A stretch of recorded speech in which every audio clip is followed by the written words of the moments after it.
All right, all right. Welcome back to another episode of the Critics Collective. I am Legacy Lingo, and I have Iris and Ron The Dad-Panther here with us. And today we are going to give you guys an independent review of The Gospel of Dating, which currently is available on Amazon Prime and Apple TV and a couple other platforms. Not available on Tubi yet, but we are going to give you a spoiler-free review on this today. The Gospel of Dating, IMDb has it to say, to save his struggling church, Bishop Shama Gresham allows it to be featured on a Christian dating show. It's a very interesting premise. It is Easter Sunday, and it's actually just as funny that we're dealing with the gospel of dating on Easter Sunday. Hope you guys are enjoying your Easter if you celebrate. If you're not, then I still love you too. All right, so let's go ahead and get this thing started. I want to start with you, Ron. How you feel about this movie, highs and lows? Let us know. I think I might surprise some people on this one. The highs, I'll start with the lows. I always start at the bottom, work my way up. The lows for this one, the setting. And what I mean by the setting, and this is a independent film, and so I look at it in a different view as other movies, respectfully.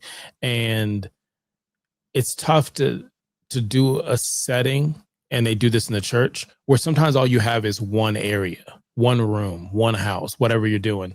And there were some times where I thought it was like, hey, I see what they're doing, but then towards the middle or end, I just wish they would have like found a different way to reintroduce some of the same areas we saw, without changing too much. So again, it's not necessarily a heavy negative thing. It's just like it took me out of what they were setting up because I already knew they probably had a limited location.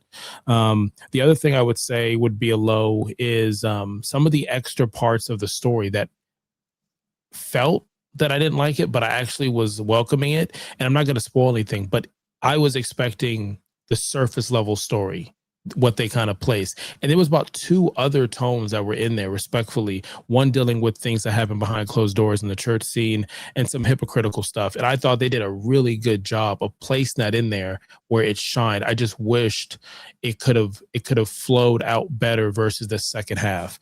The things I did like about this was I did like the cast. I thought the cast, it's hard to find, again, give or take your budget. You're trying to find people in the city. I believe they're in Georgia. I believe they're in Atlanta, but you can see how some of these characters really did a really good job of honing in the character they were. Even if you didn't agree with them, even if you thought they were over the fucking top, there's a basketball scene, there's some shit that's going on. And I'm like, cool, I get it.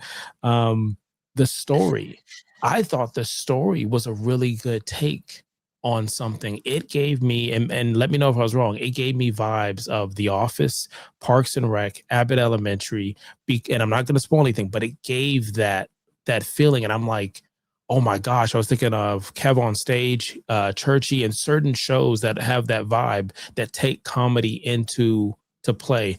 And that's my highs and lows on this movie on this Easter Sunday.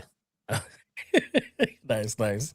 Well, I like your take on that, and I agree with you with some of you're saying with some of the vibes you were getting. Go ahead and tell us how you felt about this movie. Let me get your highs and lows. Okay, so first, I just want to say is that I actually did enjoy the movie. I do have to agree with a lot of what Ron shared in regards to his highs and lows. One of my biggest lows, though, was just a little bit of the camera handling. Some of the scenes, I was a little dizzy. And then there were some transitions that were just so fast.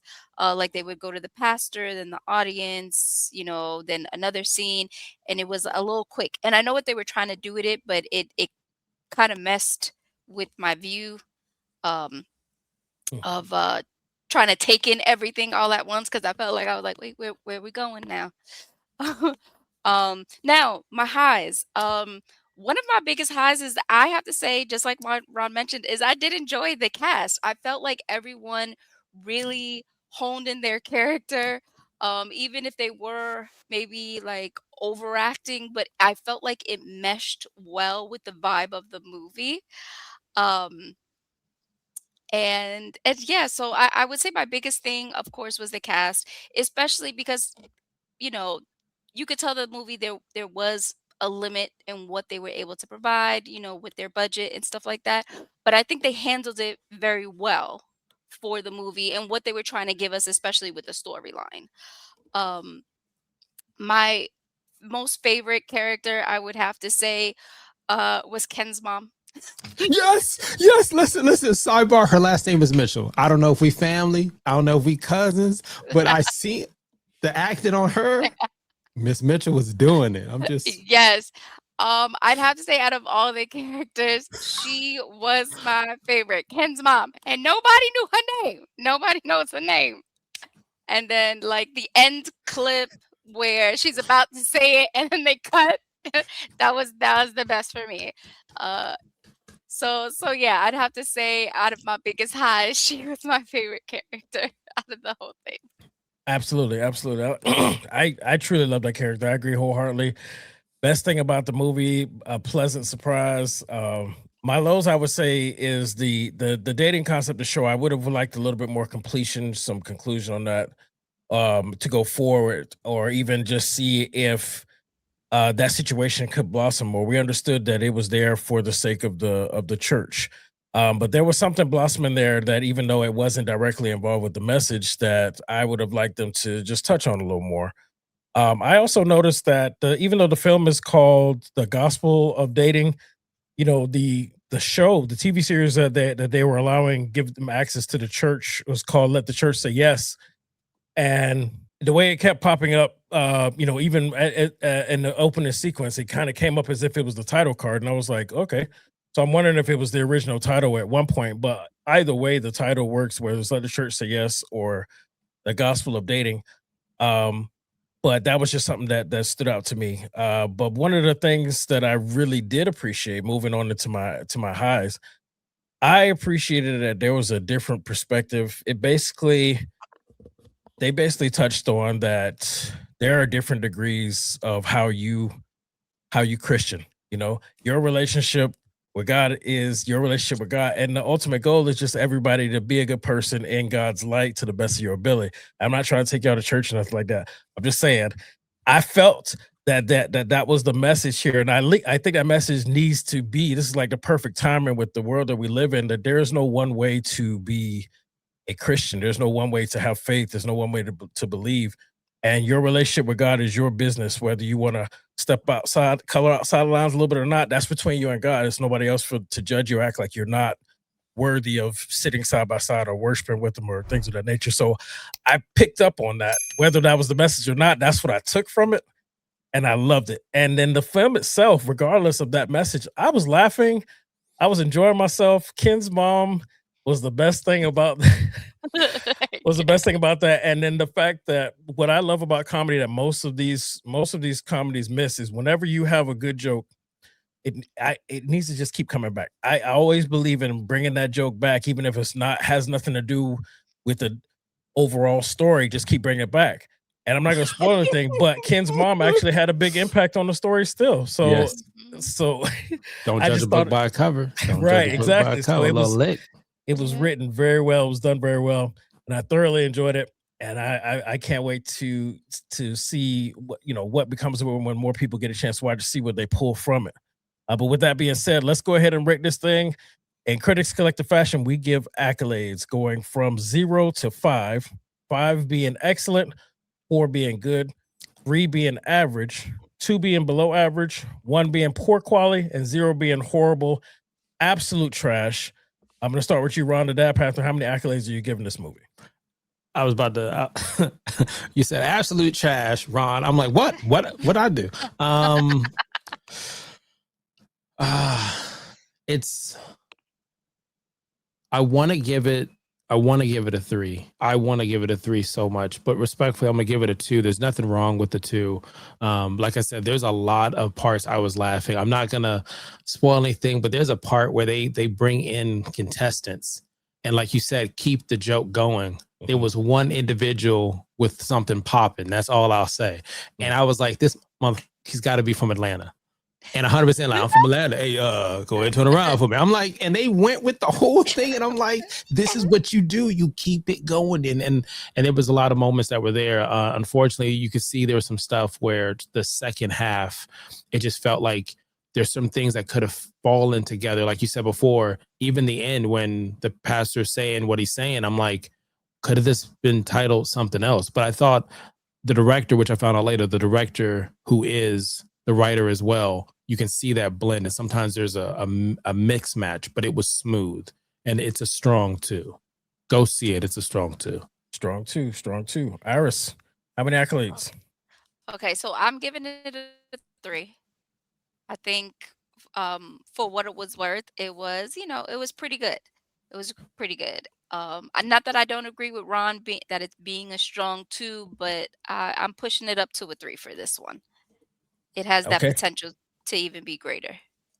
It does have the potential to be greater. I'm with you on that one. I'm gonna also give it a 3. I was the strong 2, but I actually gave it 3 because of how many times I laughed out loud. So I had to give it the credit. But there was another low. I did forget to mention. Based on some of the personalities we got, I didn't agree with some of the roles that were assigned at the end. We're not going to spoil anything. Yeah, we're not going to spoil. But I'm that's, just that's why I couldn't. That really bothered us. Like, you chose that.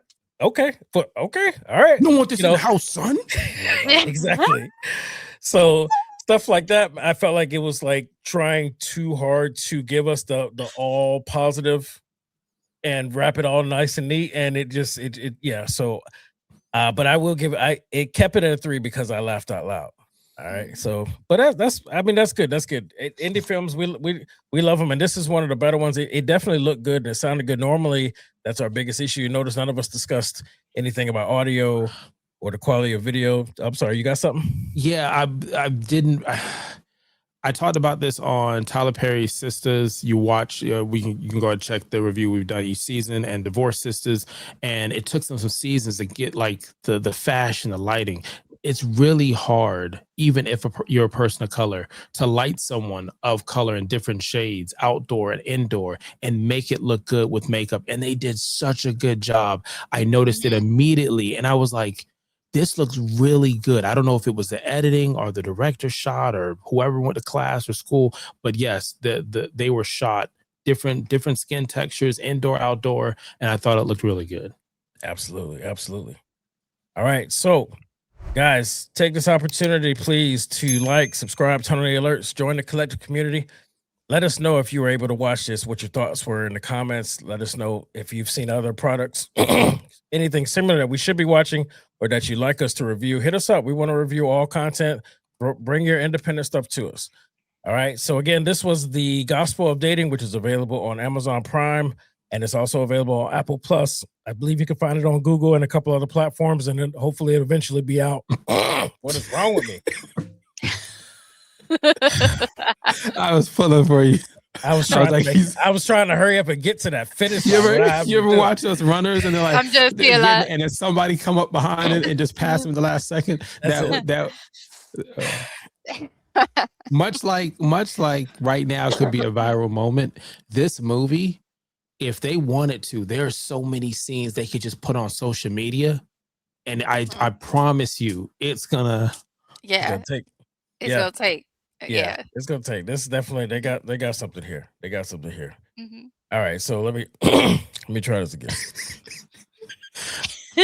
And action. All right, so that's The Gospel of Dating, which is available on Amazon Prime, and it's available on Apple Plus. I believe it's also available on Google, and hopefully it'll be available on Tubi later. You guys get a chance to watch it again. Come back in the comments and let us know how you feel. And we are the Critics Collective. I'm Legacy Lingo. We got Iris and Ron The Dad-Panther, and we will see you on the next one.